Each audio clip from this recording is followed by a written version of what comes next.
अस्सलाम वालेकुम।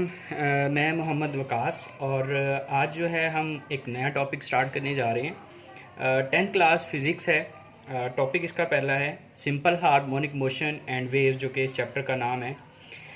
Simple harmonic motion एक ऐसी मोशन है जो कि टाइप्स ऑफ मोशन जो कि हमने 9th क्लास के अंदर डिस्कस किया था, जिसमें एक मोशन थी वाइब्रेटरी मोशन, जिसकी डेफिनेशन आपको याद होगी, उसके बारे में आप जानते होंगे। To and fro motion about a mean position, एक किसी भी ऑब्जेक्ट की अपनी मेन पोजीशन, अपनी एक मरकज़ी पोजीशन या जिसको उर्दू में कहते हैं कि वस्ती पॉइंट के गिर्द बार बार हरकत जो है वो उसकी वाइब्रेटरी मोशन कहलाता है।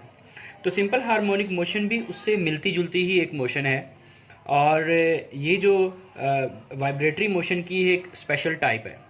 तो आज जो हमारा टॉपिक है वो सिंपल हार्मोनिक मोशन से रिलेटेड है, और इस चैप्टर का जो दूसरा मेन टॉपिक होगा वो वेव्स के बारे में होगा। चूँकि जो सिंपल हार्मोनिक मोशन है ये अप्लाई करती है वेव्स के ऊपर, यानी वेव्स की मोशन सिंपल हार्मोनिक मोशन से मिलती जुलती है। यही हमने मेन जो दो टॉपिक है इस चैप्टर 1 के अंदर, यानी जो 10th क्लास का चैप्टर 10 है उसके अंदर हम डिस्कस करेंगे। सबसे पहले हम ये देख लेते हैं कि सिंपल हार्मोनिक मोशन क्या है। जैसा कि आपको इन शॉर्ट इसको SHM कहते हैं।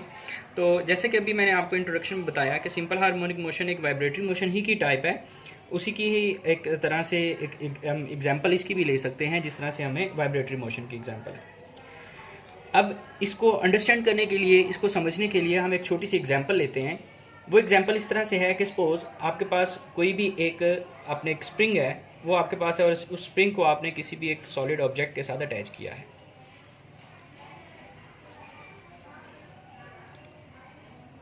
और ये जिस सरफेस के ऊपर है ये एक फ्रिक्शनलेस सरफेस है, यानी आपके पास एक स्प्रिंग है और उस स्प्रिंग को आपने एक तरफ सॉलिड किसी भी एक ऑब्जेक्ट के साथ अटैच कर दिया है, और वो स्प्रिंग एक फ्रिक्शनलेस सरफेस के ऊपर मौजूद है। अब जब आप इसके सेकेंड एंड यानी दूसरे एंड की तरफ से अगर इसके ऊपर फोर्स अप्लाई करेंगे, तो इसकी इलास्टिसिटी की वजह से ये जो स्प्रिंग है ये एक्सपैंड होगा, यानी जो इसका असल जो इसकी पोजीशन थी ये अपनी उस पोजीशन से एक्सपैंड होता हुआ यहाँ पर पहुँच जाएगा ड्यू टू दिस फोर्स। यानी ये फोर्स अप्लाई करने से ये जो स्प्रिंग की पोजीशन थी वो चेंज हुई और ये एक नई पोजीशन पर चला गया। और जैसे ही हम इसको रिलीज़ करेंगे, यानी जो फोर्स इसके ऊपर अप्लाई हो रही है उस फोर्स को रिलीज़ करने पर ये स्प्रिंग अपनी पहली पोजीशन पर वापस आएगा। यानी स्प्रिंग की इलास्टिसिटी की वजह से इसके अंदर एक फोर्स प्रोड्यूस होगी जो इसको वापस आने पर मजबूर करेगी। और जब ये इसी तरह से ऑब्जेक्ट वापस आएगा तो ये ऑब्जेक्ट अपनी, यानी ये जो स्प्रिंग है ये स्प्रिंग अपनी जगह से जो उसकी पहले इनिशियल पोजीशन थी उससे भी थोड़ा सा कॉम्प्रेस हो जाएगा ड्यू टू रिस्टोरिंग फोर्स।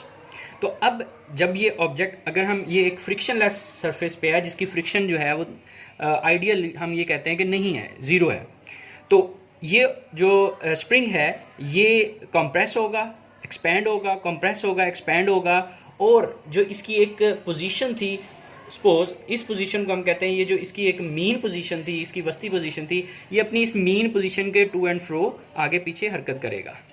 तो इस किस्म की जो मोशन है इसको हम कहते हैं सिंपल हार्मोनिक मोशन। हम इसको मैथमेटिकली तौर पर एक्सप्लेन करें और ये देखें कि मैथमेटिकल एक्सप्रेशन, इस जो रिलेशन है बिटवीन फोर्स एंड डिस्प्लेसमेंट वो क्या बनता है, इसको समझने के लिए हम इसको मज़ीद फर्दर थोड़ा सा डिटेल में जाते हैं। हम सपोज करते हैं कि हमने इस स्प्रिंग के साथ एक मैस अटैच किया है ताकि हमें ये आइडिया हो जाए कि उसकी पोजीशंस किस तरह से चेंज होती हैं। सपोज ये एक मैस M है जो कि हमने स्प्रिंग के साथ अटैच किया था। जब हमने इसके ऊपर एक एक्सटर्नल फोर्स अप्लाई की और मैस M की जो पोजीशन है, जो पहले A थी, अब सपोज O पोजीशन थी पहले, और अब जो नई पोजीशन है वो A पोजीशन है, एक नई पोजीशन पर पहुंच गया। उसके बाद जब हमने इसको रिलीज़ किया, जब हमने एक्सटर्नल फोर्स इसके ऊपर जो अप्लाई की थी उसको रिलीज़ किया, तो मैस अब वापस आया और अपनी मीन पोजीशन O की तरफ यहाँ पर रुकने की बजाय अपनी रीस्टोरिंग फोर्स की वजह से और इनर्शिया की वजह से वो ऑब्जेक्ट यानी ये जो मास m है वो अपनी मीन पोजीशन O पर नहीं रुकेगा बल्कि उससे आगे आ जाएगा। हम सपोज करते हैं कि अब ये एक नई पोजीशन पर आ गया है जिसको हमने नाम दिया B का। अब जो फोर्स हमने इसके ऊपर अप्लाई की थी उसकी रिजल्ट में इसमें डिस्प्लेसमेंट प्रोड्यूस होगा और उस डिस्प्लेसमेंट को हम सपोज कर लेते हैं x। दैट मीन कि हम इसके ऊपर जो फोर्स अप्लाई करेंगे उससे डिस्प्लेसमेंट प्रोड्यूस होगा और वो जो डिस्प्लेसमेंट होगा वो फोर्स के डायरेक्टली प्रोपोर्शनल होगा। एज वी नो, जितनी ज़्यादा फोर्स आप अप्लाई करेंगे इसकी इलास्टिक लिमिट के अंदर अंदर उतना ही इसके अंदर डिस्प्लेसमेंट भी प्रोड्यूस होगा। और ये बात आप हुक्स लॉ में पढ़ चुके हैं, जो कि आपने 9th क्लास में, I think second last chapter था, उसके अंदर आपने हुक्स लॉ का डिस्कस किया था कि जो फोर्स हम यानी जो स्ट्रेस हम अप्लाई करते हैं उसके अप्लाई करने से उसके अंदर जो स्ट्रेन प्रोड्यूस होता है वो एक कांस्टेंट होता है। दोनों एक दूसरे के एक कांस्टेंट रिलेशन से होते हैं। और यहाँ पे हम देख सकते हैं कि जो फोर्स है बेसिकली वो डिस्प्लेसमेंट के डायरेक्टली प्रोपोर्शनल है। उसकी रीज़न यही है कि जितनी आप फोर्स ज़्यादा अप्लाई करेंगे, higher the force higher the displacement, और फोर्स जितनी कम होगी उतना ही डिस्प्लेसमेंट भी डिक्रीज़ होगा, कम होगा। यानी ये जो मीन पोजीशन से उसने जो डिस्टेंस कवर किया है, जो डिस्प्लेस हुआ है, वो फोर्स पर डिपेंड कर रहा है। फोर्स ज़्यादा तो डिस्प्लेसमेंट भी ज़्यादा, फोर्स अगर कम होगी तो डिस्प्लेसमेंट भी कम होगा। अब अगर हम यहाँ पर ये प्रोपोर्शनल का साइन है, जैसा कि आप देख सकते हैं कि ये जो प्रोपोर्शनल है इसके बारे में आप पहले भी पढ़ चुके हैं कि प्रोपोर्शनल बेसिकली बिहेवियर है, एक नेचर का इफ़ेक्ट है कि किस तरह से नेचर किसी भी एक मटेरियल के ऊपर इफेक्ट करती है, एक नेचर किसी भी मटेरियल के ऊपर। यहाँ पे जिस चीज़ को हम डिस्कस कर रहे हैं वो स्प्रिंग है। यानी स्प्रिंग के अंदर जो एक्सपेंशन आता है और फिर कंप्रेशन आता है, ये डिपेंड करता है कि ये किस मटेरियल का बना हुआ है। यानी आप ये चीज़ एक्सपीरियंस किया होगा आपने कि अगर लोहे का जो स्प्रिंग है और एक स्टील का जो स्प्रिंग है, उन दोनों के बिहेवियर में फ़र्क होता है। तो ये जो प्रोपोर्शनल है ये उस मटेरियल पर डिपेंड करता है जिस मटेरियल की वजह से नेचर उसके ऊपर अपना इफेक्ट डालती है। तो यहाँ पे जो आपके पास प्रोपोर्शनल है वो प्रोपोर्शनल होगा K और ये X। अब यहाँ पे माइनस का जो साइन है वो मैं साथ लगा रहा हूँ। अब जहन में क्वेश्चन ये आता है कि ये माइनस का साइन कहाँ से आया और ये माइनस का साइन क्यों हम यहाँ पे यूज़ करते हैं। उसकी बेसिक रीज़न ये है कि जब हम इसके ऊपर फोर्स अप्लाई करते हैं, फोर्स के अप्लाई करने से इसके अंदर जो इसका इम्पैक्ट है, जो इसके अंदर रिस्टोरिंग फोर्स है, यानी फोर्स के रिलीज़ करने से ये मास का जो डायरेक्शन होगी वो उसके ऑपोजिट होगी। यानी हम स्प्रिंग के ऊपर फोर्स इस तरफ लगा रहे हैं, डिस्प्लेसमेंट इस डायरेक्शन में हो रही है, लेकिन जैसे ही हम वो फोर्स को रिलीज़ करते हैं असल में रिस्टोरिंग फोर्स उसको वापसी की तरफ लेकर आएगी, मीन पोजीशन की तरफ लेकर आएगी। और जब ये मीन पोजीशन से आगे बी पोजीशन पर, नई पोजीशन पर जाता है, तब भी इसकी कोशिश होगी कि वापस मीन पोजीशन की तरफ जाए। यानी इसकी डायरेक्शन जो हमेशा है वो अपोजिट होगी। जब ये ए पॉइंट की तरफ जा रहा है तब भी ये ओ पॉइंट की तरफ कोशिश होगी कि वापस आए, और जब ओ से बी की तरफ आएगा तब भी इसकी कोशिश होगी कि वापस ओ की तरफ आए। इसलिए ये जो माइनस का साइन है ये इसकी ऑपोजिट डायरेक्शन की वजह से इसको साथ लगाया जाता है। और अगर हम यहाँ पर कांस्टेंट फाइंड करना चाहें कि जो यहाँ पे k है ये किस तरह से हम फाइंड कर सकते हैं, तो k is equal to minus F over X. X here multiplied, it will be divided by force f। तो k is equal to minus F over X. ये आपके पास k की वैल्यू है, यानी स्प्रिंग कांस्टेंट इसको कहते हैं। और स्प्रिंग कांस्टेंट जो है, जैसे कि मैं अभी इसको मैंने डिस्क्राइब किया कि ये डिपेंड करता है स्प्रिंग के मटेरियल पर। और स्प्रिंग के मटेरियल पर किस तरह से, स्टिफनेस ऑफ द स्प्रिंग, कि कोई भी स्प्रिंग जो है वो कितना हार्ड है या कितना सॉफ्ट है। क्योंकि आपने अक्सर स्प्रिंग देखे होंगे, कोई आपके ये बॉल पॉइंट के अंदर एक स्प्रिंग यूज़ होता है, ये आप देखते हैं कि बहुत ही सॉफ्ट है, तो इसका मतलब है इसकी स्टिफनेस कम है, इसकी k की वैल्यू कम होगी, ये जो बॉल पॉइंट के अंदर यूज़ किया जाता है। इसी तरह से जो अक्सर बाइक्स के अंदर और गाड़ियों के अंदर जो स्प्रिंग्स इस्तेमाल किए जाते हैं उनकी स्टिफनेस ज़्यादा होती है। इसका मतलब उसकी जो k की वैल्यू है, जो कांस्टेंट की वैल्यू है, वो ज़्यादा होगी। यहाँ से हम इसी रिलेशन में भी देख सकते हैं कि k की वैल्यू जितनी ज़्यादा होगी आपको उसके अंदर डिस्प्लेसमेंट लाने के लिए उतनी ही ज़्यादा फोर्स अप्लाई करनी पड़ेगी। यानी फोर्स और कांस्टेंट जितना ज़्यादा होगा, यानी स्प्रिंग कांस्टेंट की वैल्यू जितनी ज़्यादा होगी उतनी आपको डिस्प्लेसमेंट लाने के लिए फोर्स ज़्यादा लगानी पड़ेगी।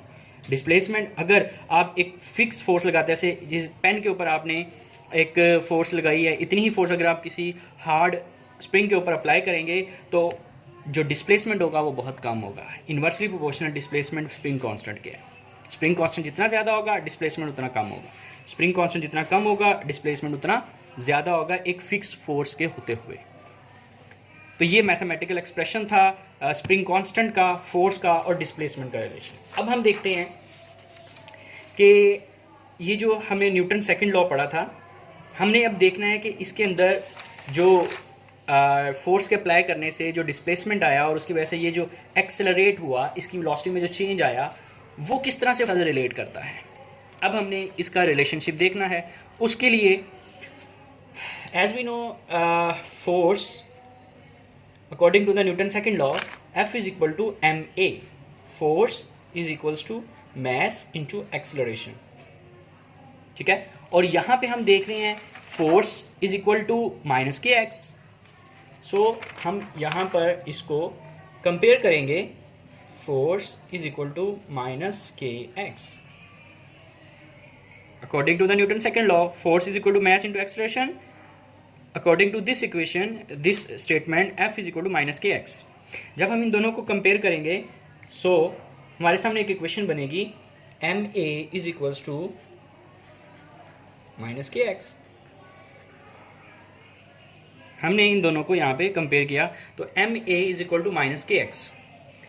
हम बेसिकली देखना ये चाह रहे हैं कि एक्सेलरेशन और डिस्प्लेसमेंट के दरमियान क्या रिलेशन है, कि डिस्प्लेसमेंट के ज़्यादा होने से एक्सेलरेशन पर क्या फ़र्क पड़ता है, डिस्प्लेसमेंट के कम होने से एक्सेलरेशन पर क्या फ़र्क पड़ता है।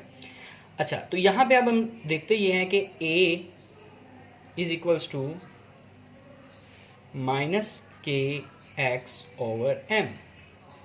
मैथ यहाँ पे मल्टीप्लाई हो रहा है, यहाँ पे हम इसको डिवाइड करेंगे क्योंकि हमने एक्सेलरेशन का जो है वो रिलेशन देखना है, इसको अलग करेंगे। अब जैसा कि हम पहले से जानते हैं कि जब हम प्रोपोर्शनल का साइन रिमूव करते हैं, जैसे अभी हमने किया यहाँ पर प्रोपोर्शनल का साइन रिमूव किया, तो हम इक्वल्स यूज़ करते हैं और उसके साथ कांस्टेंट इस्तेमाल करते हैं, जो उसका कांस्टेंट यूज़ होता है। अब यहाँ पे अगर हम देखें तो अगर इसी एक्सपेरिमेंट में अगेन ये स्प्रिंग है, जब ये पॉइंट O पर था, A पर था या B पर था, यानी पूरे एक्सपेरिमेंट के दौरान ना ही इसका स्प्रिंग चेंज हुआ, यानी stiffness of the spring change नहीं हुई, कांस्टेंट की वैल्यू चेंज नहीं हुई, और ना ही इसके अंदर जो मैस है जो यहाँ पे हमने यूज़ किया तीनों पोजीशन पर मैस चेंज नहीं हुआ। दैट मीन कि इस पूरे एक्सपेरिमेंट के अंदर, इस एक एक्सपेरिमेंट के अंदर हमने कांस्टेंट की वैल्यू को भी चेंज नहीं किया और हमने मैस को भी चेंज नहीं किया। हम ये कह सकते हैं कि जब यहाँ पर जो k की वैल्यू है और जो मैस की वैल्यू है वो कांस्टेंट है, फिक्स है, उसको हमने चेंज नहीं किया। सो जब हम प्रोपोर्शनल का साइन रिमूव करते हैं तो उसकी जगह पे इक्वल और कांस्टेंट लगाते हैं, तो जब आपने प्रोपोर्शनल का साइन दोबारा यहाँ पे लगाना है तो हमें क्या करना पड़ेगा, कांस्टेंट को और इक्वल को रिमूव करना पड़ेगा, क्योंकि प्रोपोर्शनल रिमूव करके हम इक्वल और कांस्टेंट लगाते हैं, तो कांस्टेंट और इक्वल को रिमूव करके हम यहाँ पर प्रोपोर्शनल का साइन लगा सकते हैं। तो यहाँ पे अगर हम देखें तो a is directly proportional to minus X, यानी हमारे पास जो यहाँ पर कांस्टेंट है k एंड m, यहाँ पे मैंने आपको बताया k तो स्टिफनेस ऑफ द स्प्रिंग वो तो कांस्टेंट है उसके लिए, एक ही स्प्रिंग के लिए, और जो मैस m है वो इसी एक्सपेरिमेंट के लिए वो भी फिक्स है, वो भी कांस्टेंट है। तो इसलिए हम इस कांस्टेंट को रिमूव किया और इक्वल को रिमूव किया, तो यहाँ पे प्रोपोर्शनल का साइन लगा दिया और उसकी जगह जो बाकी चीज़ें हमारे पास बच गई वो एक्सेलरेशन a है और डिस्प्लेसमेंट x है। तो यहाँ से जो हमारे पास एक रिलेशन ड्राइव हो रहा है वो एक्सेलरेशन का और डिस्प्लेसमेंट का है, जो कि हमें ये बता रहा है कि acceleration is directly proportional to the displacement. लेकिन यहाँ पे जो माइनस का साइन है, ये माइनस का साइन इस चीज़ को इंडिकेट करता है कि ये जो डिस्प्लेसमेंट इसके अंदर आती है तो एक्सेलरेशन हमेशा उसके उलट होता है, या दूसरे अल्फाज में acceleration is directly proportional to the negative X, negative displacement opposite direction, यानी इसकी जो डायरेक्शन है वो हमेशा डिस्प्लेसमेंट के ऑपोजिट होगी। एक्सेलरेशन की डायरेक्शन डिस्प्लेसमेंट के ऑपोजिट होगी, जैसा कि आप यहाँ पे इस एक्सपेरिमेंट के अंदर देख रहे हैं। एक स्प्रिंग है और स्प्रिंग को आप अगर डिस्प्लेस करते हैं from left to right side, यानी लेफ़्ट से अगर आप राइट साइड पे लेके जाएंगे तो इसमें जो एक्सेलरेशन होगा वो हमेशा राइट टू लेफ़्ट होगा। और जब आप फोर्स यानी इसके ऑपोजिट रिस्टोरिंग फोर्स इस स्प्रिंग की अपनी इलास्टिसिटी की वजह से जो इसके अंदर फोर्स प्रोड्यूस होगी, जिसको हम रिस्टोरिंग फोर्स कहते हैं, वो जब रिस्टोरिंग फोर्स की वजह से इसको राइट से लेफ़्ट की तरफ लेकर आएगा, तब इसके अंदर जो एक्सेलरेशन होगा वो लेफ़्ट से राइट होगा। दैट मीन हमेशा वो टूवर्ड्स मीन पोजीशन होगा, उसकी जो डायरेक्शन होगी वो हमेशा मीन पोजीशन की तरफ होगी। तो ये था हमारा एक सिंपल हार्मोनिक मोशन और उसको हमने एक्सप्लेन किया। और इसका जो टैग है हम इसके यूज़ करते हैं वो है a mass attach to a spring. ये वो अरेंजमेंट है जिसमें आप सिंपल हार्मोनिक मोशन को एक्सप्लेन करते हैं, जिसमें एक मैस एक स्प्रिंग के साथ अटैच है और इसकी मोशन को हमने प्रूव किया। इस मोशन को सिंपल हार्मोनिक मोशन कहते हैं। तो ये था आज का हमारा लेक्चर और इंशाल्लाह ताला नेक्स्ट जो हमारा लेक्चर होगा वो इंशाल्लाह simple pendulum ball and ball system होगा और features of simple harmonic motion होगा। हम इसमें देखेंगे कि इसमें क्या बेसिक डिफरेंस है। जो हमारे पास एक मैस अटैच टू स्प्रिंग, इसमें जो सिंपल हार्मोनिक मोशन है और सिंपल पेंडुलम में जो बेसिक डिफरेंस है उसकी अरेंजमेंट की वजह से वो क्या होगा। Till then, thank you very much. अल्लाह हाफिज़।